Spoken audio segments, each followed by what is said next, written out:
Salut à tous, c'est Léo. Aujourd'hui, on va parler ensemble du marché actuel de l'infoprenariat de manière générale. Que vous soyez formateur, coach ou une agence, j'aimerais qu'on voit un petit peu ce qui va changer en 2022. Est-ce qu'il y a des choses qui ont changé? Est-ce qu'il faut des nouvelles stratégies pour attaquer et convaincre nos clients? On va voir ça du coup dans cette vidéo. Alors pourquoi est-ce que je vous fais cette vidéo? On est en janvier 2022, il y a eu pas mal de choses qui se sont passées ces derniers temps et beaucoup d'autres amis infopreneurs ont fait des remarques sur le fait que c'était la fin de l'infoprenariat, que c'était plus possible de convaincre les gens, de leur vendre des formations, de leur vendre du coaching, etc., etc. Donc on va essayer de démystifier un petit peu tout ça et je vais vous donner mon avis non biaisé sur le sujet, de ce que je vois chez mes clients, ce qui fonctionne moins bien. Comme ça, vous aurez toutes les informations sur le sujet. Alors première chose à noter, c'est que le business, c'est cyclique. C'est-à-dire que sur une année, vous avez des périodes où ça va marcher beaucoup mieux, d'autres où ça va marcher moins bien. Prenons un exemple, j'ai certains de mes clients pour qui ça marche très bien en septembre et en janvier. Pourquoi? Parce que juste avant, il y a des bonnes résolutions et donc les gens prennent beaucoup plus d'actions en janvier et en septembre et donc du coup leur chiffre d'affaires se ressent à ce moment-là. Je pense qu'ils doivent faire peut-être plus de 50% de leur chiffre d'affaires sur ces 2 mois de l'année. Donc c'est conséquent, mais s'ils ne l'anticipent pas, ça va être très compliqué. Le business globalement est également cyclique. On a eu une période où la formation était beaucoup mise en avant, donc tout le monde voulait créer des formations, puis tout le monde voulait devenir coach, puis tout le monde s'est mis à Instagram, et aujourd'hui tout le monde est dans les NFT. Donc il y a pas mal de choses qui se passent sur le marché, mais ça ne veut pas dire pour autant qu'il n'y a plus personne qui consomme des formations, plus personne qui consomme du coaching, etc. C'est toujours le cas, je vous le confirme, j'ai des clients pour qui ça marche très bien, des gens qui font plus de 100 000 € par mois avec du coaching ou de la formation, des choses 100% automatisées, des choses qui sont avec de l'organique, etc. Donc en soi, tout fonctionne, à condition que vous y mettiez suffisamment d'énergie. Je vais vous dire un petit peu sur le marché ce que je vois qui fonctionne peut-être légèrement moins bien actuellement et ce qui fonctionne peut-être mieux.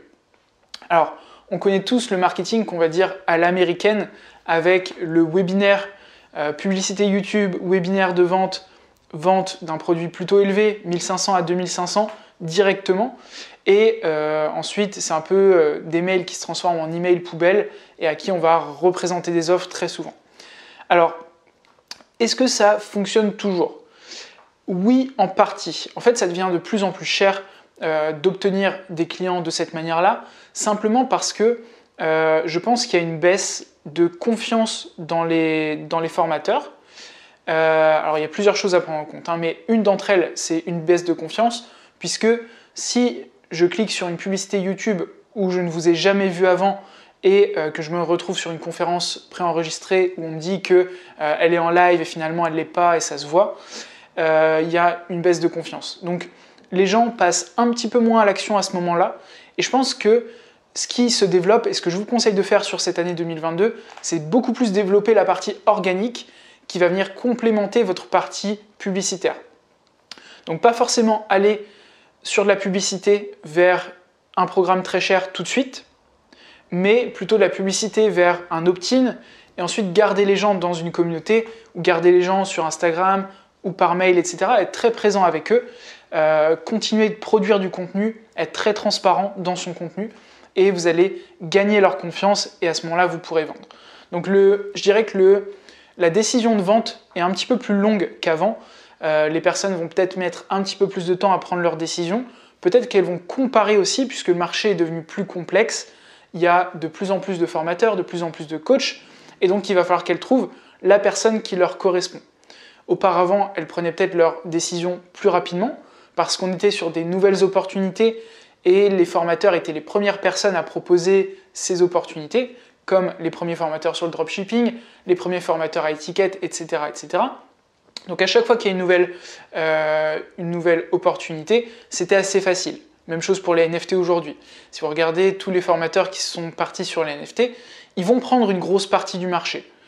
Mais le marché va se raffiner au fur et à mesure et les personnes qui consommeront plus tard vont mieux choisir les formateurs, les coachs auprès de qui ils vont vouloir se former. Donc ça ne veut pas dire que vous allez faire moins de ventes, mais que vous allez mettre peut-être un petit peu plus de temps à faire vos ventes et que les personnes vont chercher peut-être quelque chose d'un petit peu plus complet que uniquement de la formation. Et ça, c'est un autre point que j'aimerais couvrir avec vous, c'est que de plus en plus, les gens sont prêts à payer cher pour de l'information si elle est associée à de l'accompagnement. On voit beaucoup de personnes qui ont fait des formations, vous en connaissez sûrement, c'est peut-être également votre cas, mais qui n'ont jamais mis en place ce qu'elles ont appris dans les formations. Si vous avez fait des formations dans l'immobilier, mais que vous n'avez jamais acheté de biens, si vous avez fait des formations en dropshipping, mais qu'au bout de 3 semaines, vous aviez abandonné, voilà, c'est le cas quand même de la majorité des gens qui se forment. Et ce qui leur manque pour aller au bout de ça, c'est vraiment cette partie accompagnement. Être tenu par la main, avoir quelqu'un qui va leur dire exactement quoi faire, quelqu'un qui va répondre à leurs questions, et quand ils seront bloqués, de pouvoir les débloquer assez facilement. Donc on voit les gens être prêts à dépenser plus pour de l'accompagnement notamment. Donc ça, c'est quelque chose qui est important. Après, je reviens légèrement en arrière, donc je disais faire plus d'organique, connecter plus avec les personnes. Donc pour ça, je vous conseille de faire plus d'emails cette année, soyez plus présents, connectez plus avec les personnes, peut-être plus de stories aussi sur Instagram, plus régulièrement sur YouTube.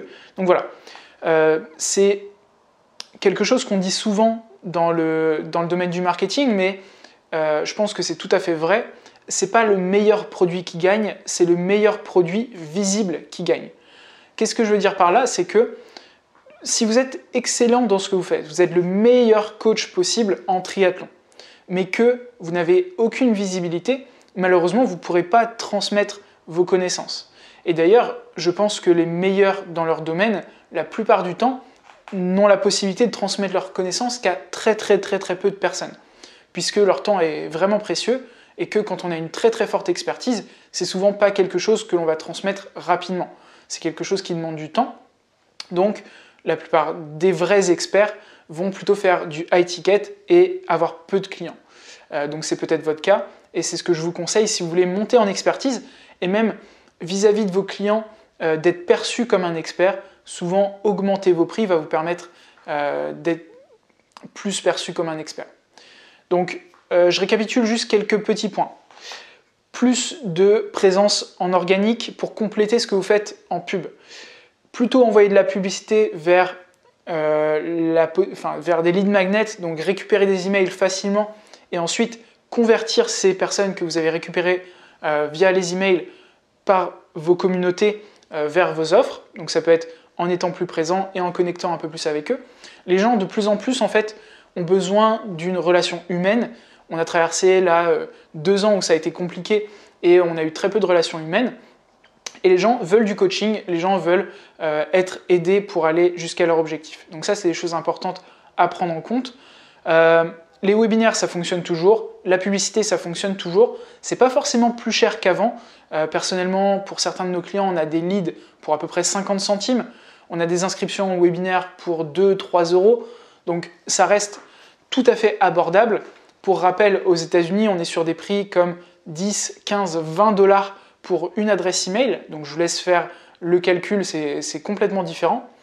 Et en France, en plus, on fait payer les prix de nos formations, les prix de nos accompagnements, quasiment les mêmes prix qu'aux États-Unis. C'est-à-dire qu'une formation qui serait vendue 1500 dollars, normalement, ça devrait correspondre plutôt à 1000 euros ici, et on les vend quand même 1500, 2000. Donc les gens en France, malgré tout, payent plus pour se former. Comment va se dérouler, je pense, comment vont se dérouler les années à venir et qu'est-ce que vous devriez prendre en compte? Pour moi, vous devriez très certainement rentrer dans une communauté. Alors, j'annoncerai quelque chose là-dessus lundi. Pour ceux qui regarderont ma vidéo de lundi, vous serez dans les premiers à le savoir. Donc, intégrer des communautés, vous rapprocher, faire du réseau et de plus en plus connecter avec d'autres entrepreneurs.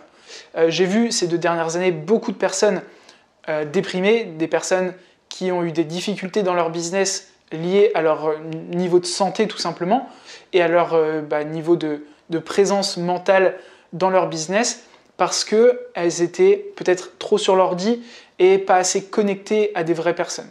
Donc pour l'année 2022, ce que je vous conseille, c'est de vous connecter à d'autres personnes, ça vous aidera très certainement. Et du coup, de faire du réseau, ne serait-ce que pour faire de l'affiliation, pour trouver des nouveaux prestataires, pour avoir des réponses à vos questions que vous n'aviez peut-être pas aujourd'hui, ça va être vraiment, vraiment important.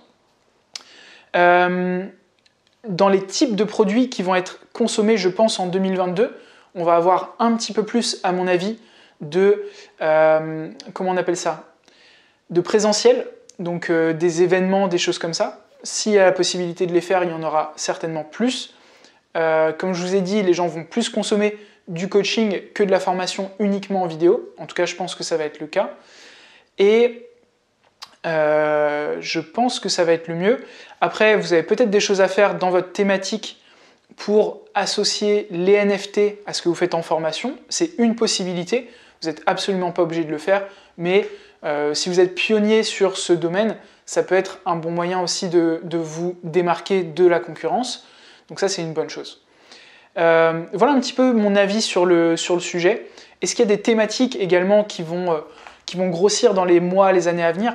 Pour moi, non. On reste sur les grosses thématiques principales qui sont l'argent, donc tout ce qui a trait à l'argent, l'immobilier, le business en ligne, la bourse, etc., les NFT, la santé, donc tout ce qui est se remettre en forme, donc il y a toute la partie sport, mais également, par exemple, combattre certaines maladies, le cancer, des choses comme ça.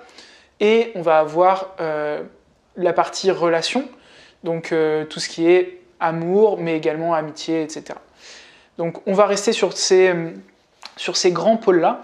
Essayez de voir peut-être dans votre thématique actuelle à laquelle de ces trois elle correspond le plus et elle se rapproche le plus, simplement pour observer peut-être les personnes qui réussissent le mieux dans ces domaines, comment est-ce qu'elles marketent leurs offres.